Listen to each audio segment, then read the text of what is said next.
on Sunday that SHA, that monster created by William Ruto to rip off the Kenyan nation, we have credible information from experts that it will collapse within 6 months.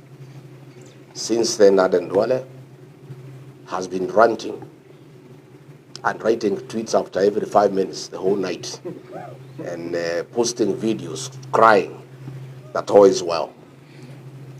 From our first rally in Tower all the way through Ukisema to Wote, I did ask a question to the people of Makueni whether SHA is working, and the answer was no. Yet Aden Duale keeps on saying that SHA is working.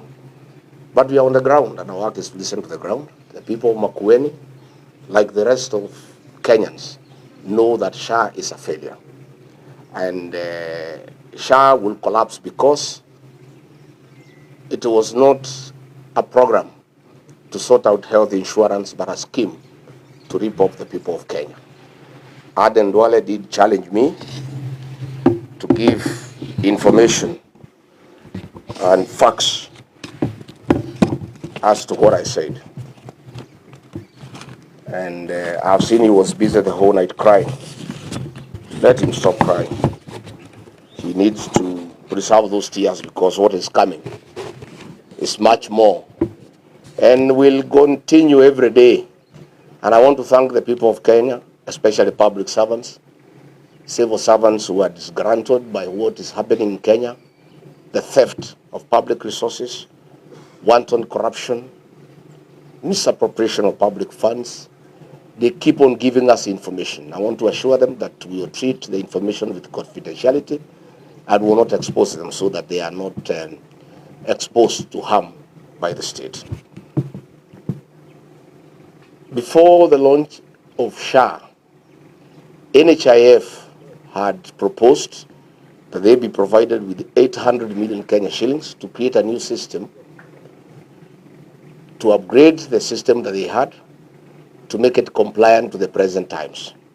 Instead, William Ruto, with a scheme to loot funds from the people of Kenya, scrapped off NHIF and brought SHA.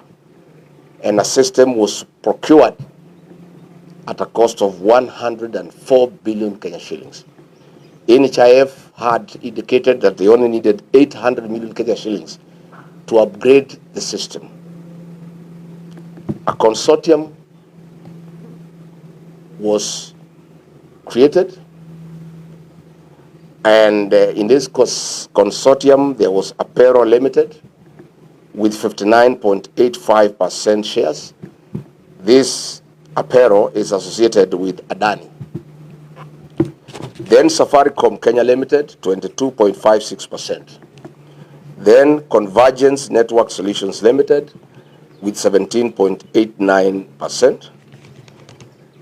Aden Duale did ask me to provide details from the registrar of companies showing that his name is not there. He thinks Kenyans are full. His name cannot be there. The director is Abdullahi Abdi Sheikh, who is a proxy of Aden Duale. Duale, you cannot ask us to produce a CR12 showing your name. We know you. Abdullahi Abdi Sheikh is the same with Aden Bare Duale. They are one and the same. This consortium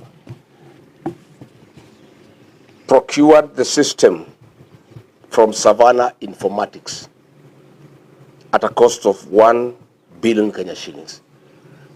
The rest of the money, 103 billion, was stolen by Ruto and Duale and company.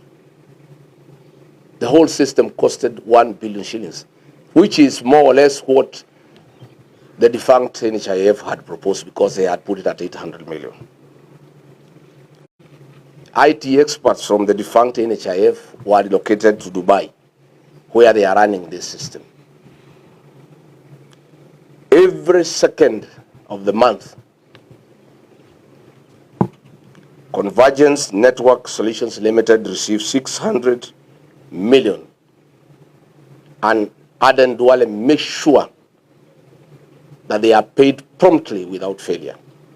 because this is money that they are stealing from the people of Kenya. And it's a shame that hospitals have rendered services to patients across the country have not been paid, and they are owed billions of shillings. But this company owned by Duale is paid on the 2nd of every month. And what is even more interesting, to conceal their intentions, this money is paid through Digital Health Agency, whose executive chairman is Silas Matwa. Silas Matwa is a business partner of William Ruto and runs Amaco Insurance on his behalf. So this theft in SHA is a scheme by William Ruto and Aden Duale.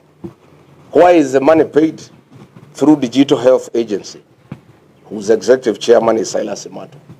It's to conceal the movement of funds so that it looks like it's government to government. So what we are saying is that SHA was never conceived to be a program to help the people of Kenya. It was a conduit to steal funds from the people of Kenya. Kenyans are being taxed every day, and this money is being stolen by William Ruto, Aden Duale, and company through their proxies, Silas Matwa, and others. Again, I did talk about e-citizen, and I said when I was in office, William Ruto was very angry that e-citizen was in private hands, and he demanded that it must be brought under government control by the Ministry of ICT and the National Treasury. And he caused